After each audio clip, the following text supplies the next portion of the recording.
But you can answer it.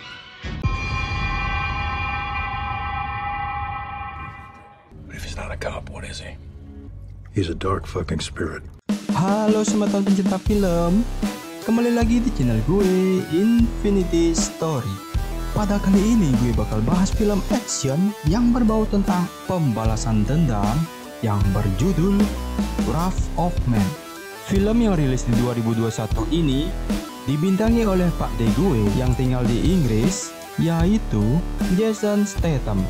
Film ini bercerita tentang seseorang yang mengejar para perampok dikarenakan masalah tertentu. Oke, tanpa banyak basa-basi, kalian duduklah dengan santuy, lemaskan otot kalian, tarik nafas dalam-dalam, dan kita mulai.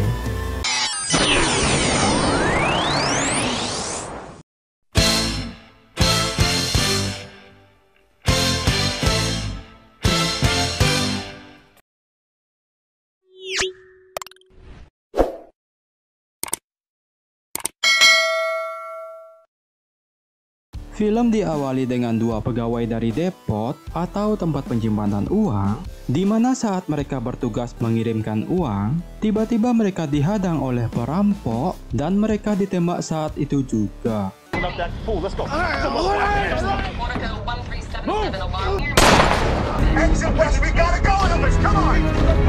Dan inilah Wrath of Man. Beberapa minggu setelah kejadian itu, tokoh utama kita yaitu Patrick Hill terlihat sedang melamar kerja di perusahaan bernama Vertigo, sebuah jasa keamanan yang bertugas untuk mengantarkan uang dengan aman ke tempat seperti bank, kasino, dan lain-lain. Karena kehilangan dua pegawai di kejadian awal itu, mereka pun merekrut Hill sebagai anggota baru. Tapi sebelum itu, orang yang bernama Bullet ini mengatakan jika dia harus bisa melewati beberapa tes dan nilai lulusnya adalah 70. Should we get started? Well, if you say bullet.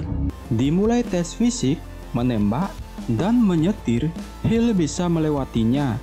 Tapi dia tepat mendapat skor 70, tidak kurang dan tidak lebih, seperti disengaja. 70%. Setelah itu Hill diperkenalkan ke semua petugas di sana. Tapi terlihat Hill sangat diremehkan oleh timnya. Oh, that's nice. Di hari pertama, semua berjalan lancar tanpa ada yang menghalangi sedikit pun. Saat di jam pulang, semua sudah pada absen, tapi beda dengan Hill yang terlihat memandangi kartu absensi para petugas. Sepertinya mencari informasi entah apa, tapi yang pasti dia punya maksud tertentu untuk kerja di Vertigo ini. Hari kedua terlihat Hill dan Dave ada di sebuah dermaga, sedangkan Bullet sedang mengantarkan uang ke kapal. Tiba-tiba HP-nya berbunyi, yang ternyata si Bullet sedang disandra oleh perampok. Dave pun disuruh untuk membawa uang yang di mobil ke suatu tempat dan mengancam si Bullet akan mati jika tidak menuruti mereka. Sontak si Dave langsung panik dengan keadaan ini, berbanding kebalik dengan sikap songongnya di awal yang malahan si Hill lah yang tenang dan menyuruh Dave untuk mengikuti kemauan perampok tersebut. This is such a bad idea. Sesampainya di lokasi, mereka disuruh untuk melempar uang itu ke mobil. Dan di saat Hill melemparkan uang itu, tiba-tiba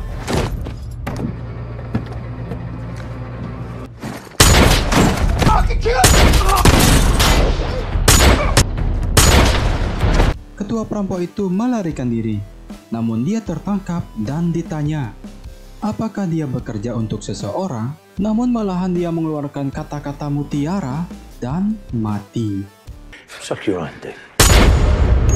Setelah kejadian itu, Hill diinterogasi oleh FBI yang bertanya apakah pelaku perampokan itu sama dengan perampokan di awal cerita tadi.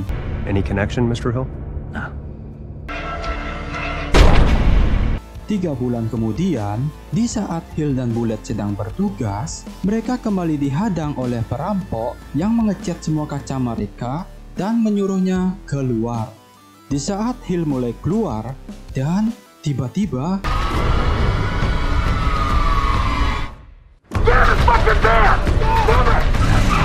si perampok kabur melihat Hill. bahkan atasannya juga bertanya, siapakah Patrick Hill ini? Dave dan Bullet juga terlihat membicarakan si Hill ini, di mana Dave melihat secara langsung bahwa si perampok takut setengah mati setelah melihat wajahnya. If he's not a cop, what is he? He's a dark fucking spirit. 5 bulan sebelumnya. Di sini kita bakal tahu siapa sebenarnya si Hill ini. Yang ternyata dia adalah ketua mafia yang paling berbahaya, di mana terlihat Hill dan anak sulungnya sedang lagi liburan. Tak lama setelah itu, Hill dapat telepon dari anak buahnya bernama Mike si jenggot putih. Ini dia. Yang ternyata saat itu anak buahnya sedang dalam misi merampok mobil depot, yang dimana Mike meminta tolong ke bosnya sebentar saja untuk melihat pergi kemana rute arah mobil tersebut. And I repeat, no danger. Dan disinilah kita akan mengetahui kronologi kejadian cerita awal tadi, yang dimana ternyata sudah ada perampok lain yang mau merampok mobil tersebut. Hill yang saat itu meninggalkan anaknya sendiri di mobil untuk pekerjaan busuknya, yang akibatnya itu membuat anaknya terbunuh atas kejadian tersebut. Melihat anaknya dalam bahaya, Hill kemudian lari menghampiri, tapi dia juga ditembak oleh si perampok itu.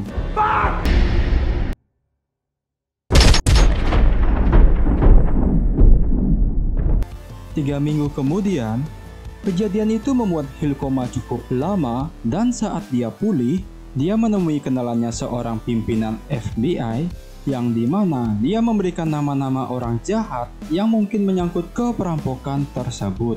I can do it in 2 weeks. We only wish you could do it in 20 years. Di sini kita akan lihat betapa tegang mereka saat menghadapi bosnya, yaitu Hill. Mereka takut jika Hill akan murka dan gelap mata karena akibat kelalaian mereka semua. Dengan ekspresi marah tapi tenang, Hill hanya ingin meminta sebuah nama dari si pembunuh kepada anak buahnya secepatnya. Understood. Satu persatu semua orang jahat disiksa dan diinterogasi oleh mereka, yang pada akhirnya mereka mendapatkan satu nama, yaitu Gacy Bersaudara. The only fucking name. Gacy Brothers. Tanpa buang waktu, mereka pergi ke Gacy Bersaudara, yang ternyata mereka hanya perampok kecil dan lebih fokus ke bisnis pengecerotan anak di bawah umur.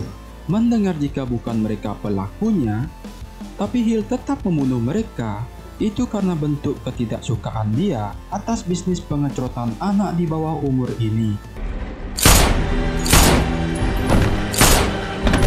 Melihat sikap bosnya, Mike si jenggot putih pun khawatir dengan bosnya. Dia tidak ingin jika mendapat banyak musuh karena perburuan ini.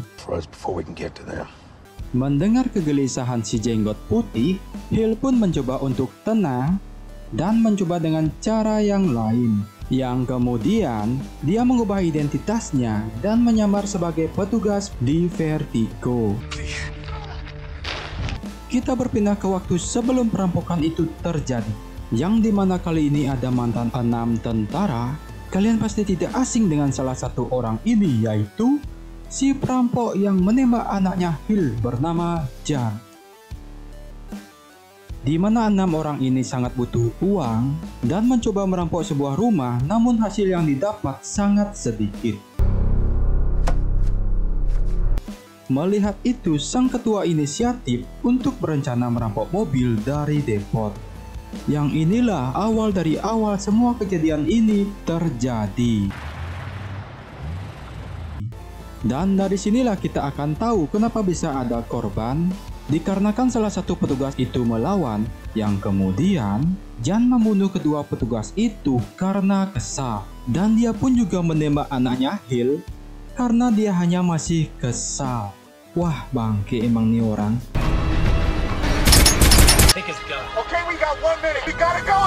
Kembali ke waktu sekarang, terlihat mereka sudah jadi kaya, namun karena keserakahan, mereka masih belum puas dan akan berencana merampok lagi.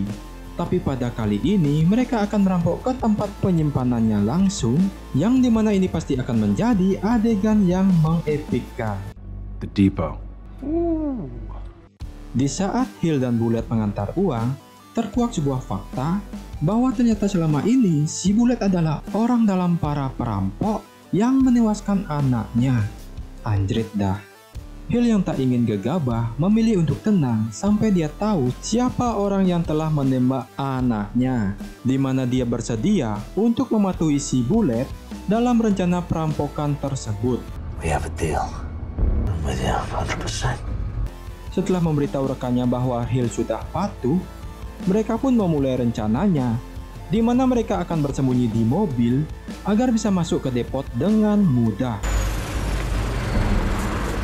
Sesampainya di depot, mereka memulai aksinya dengan menyandra Hill beserta lainnya. Si Bullet sendiri juga berpura-pura menjadi sandera untuk menyarankan semua tidak melawan. Tapi di mana para penjaga tersebut justru melakukan perlawanan dan baku tembak pun terjadi.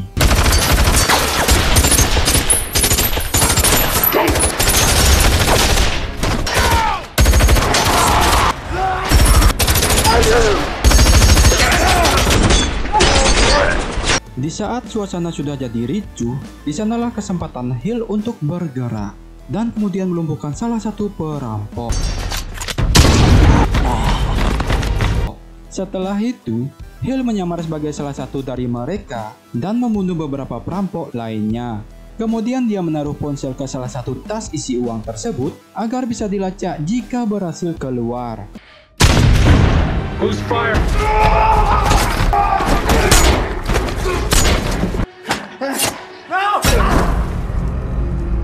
Menyisakan Jan dan Ketua, Bullet pun membantu mereka dengan membunuh semua rekan petugas sesamanya, dan si Bullet pun juga menembak senjata ke arah Hill. Thank you.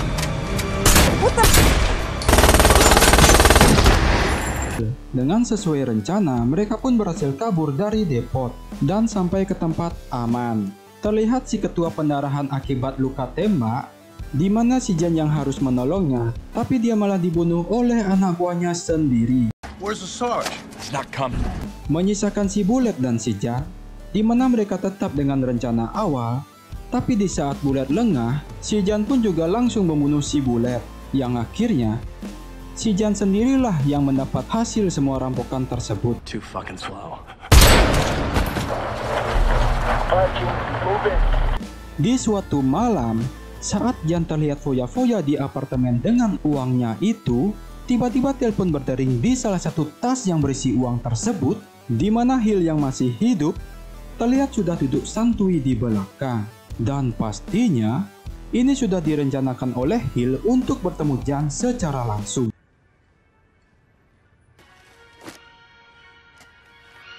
You can answer it. Kemudian Hill pun menyuruh Jan untuk memecah berkas kematian anaknya, yang dimana Hill ingin membunuh Jan dengan rasa sakit yang sama dengan anaknya. Mampus si Jan, mampus. Manner death, homicide.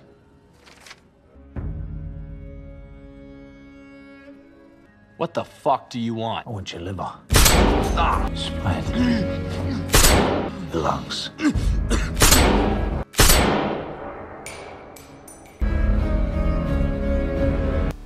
Setelah semua sudah selesai, Hill pun masuk ke dalam mobil dan film pun tamat.